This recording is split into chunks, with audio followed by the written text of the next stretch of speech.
जी बाबा गुरु नानक देव जी के जन्म दिन के सिलसिले तकरीबात शुरू हो रही हैं और सिख यात्रियों की आमद का सिलसिला भी शुरू हो गया और बहुत सारे सिख यात्री ऐसे आ जेड़े कि सिर्फ इत्थे अपनी इबादत लिए नहीं आते, सिर्फ सैलीब्रेशन शरीक होने नहीं आते और नाल इत्थे सेवा करन भी आते हैं।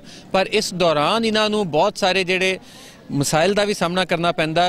फिर तो हुकूमत पाकिस्तान वालों बहुत सारे इंतजाम किए जाते और ऐलान यही किया जाता कि जोड़ा भी इत्थे सिख यात्री आना चाहता उन्होंने लिए वीज़े जारी किए जाते हैं पूरी दुनिया के विच और इंडिया के नाल भी वीज़े ज़्यादा किए गए हैं।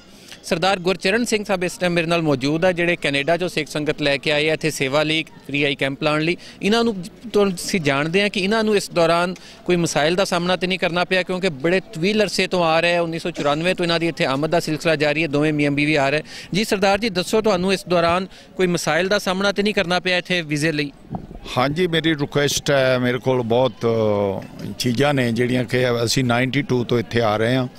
पहले जिहड़ियां सी प्रॉब्लम्स सीगियां वीजे दियां वो तो ठीक सीगियां, हुण रीसेंटली आके सानू काफ़ी प्रॉब्लम्स हो रही ने। महीने का भी वीज़ा पहला मिलता सीगा।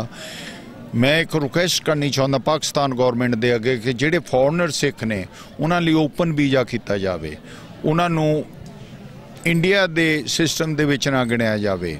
फॉरनर जिहड़ा सिख आ वो अपने घर आउंदा वो बॉर्डर ते आके भी वीज़ा लैके अपने गुरु के दर्शन करके वापस जा सकता है।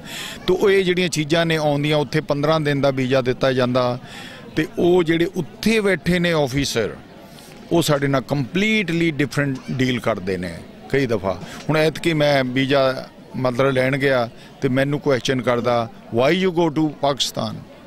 मैं ट्राई टू एक्सप्लेन हिम कि we are going there for camp, I camp this. I don't want to listen. You know, he was so rude. मैनू नाम का भी पता, मैं मैंशन नहीं करना चाहता कि हाले गया भी ऑटवा दे विच सीगा।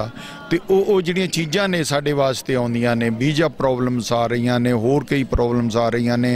15 दिन का वीज़ा सानू दिता जांदा, ओके ट्रीटी साइन दे विच 15 दिन का लिखिया जांदा।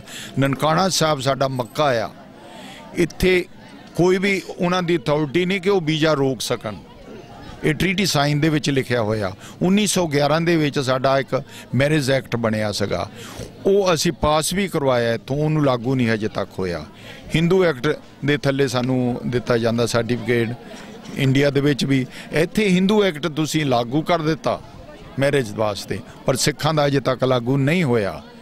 सो ये साडियां रिक्वेस्ट ने। दूसरी चीज़ ये आ कि जिहड़ा लांघा कर रहा सिद्धू साहब इत्थे आए, उस तो पहला भी बलटोहा ने भी एक काम चुक्या सगा।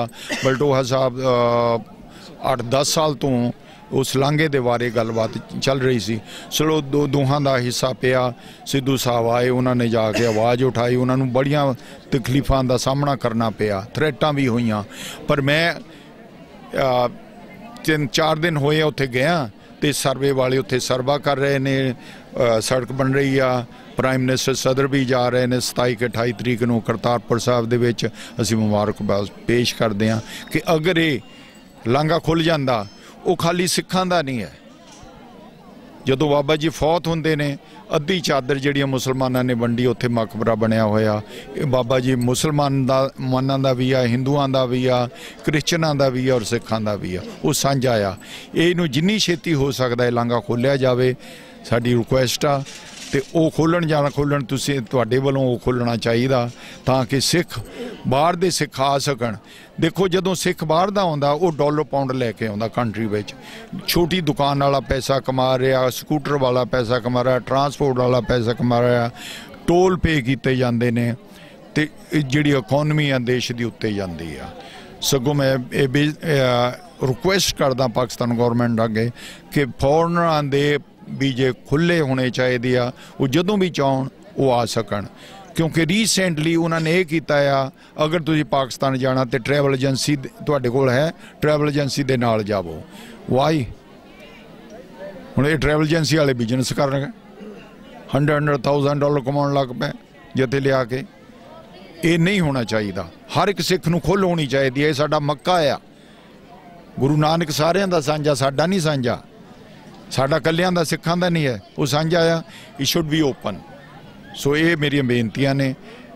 ਅਗਰ ਇਹ ਮੈਸੇਜ ਪਹੁੰਚਾ ਦਿਓ ਤਾਂ ਬਹੁਤ ਅੱਛਾ ਹੋਵੇਗਾ ਤੁਹਾਡੇ ਟੀਵੀ ਦੇ ਜ਼ਰੀਏ। So thank you very much for coming here and you hope we work together.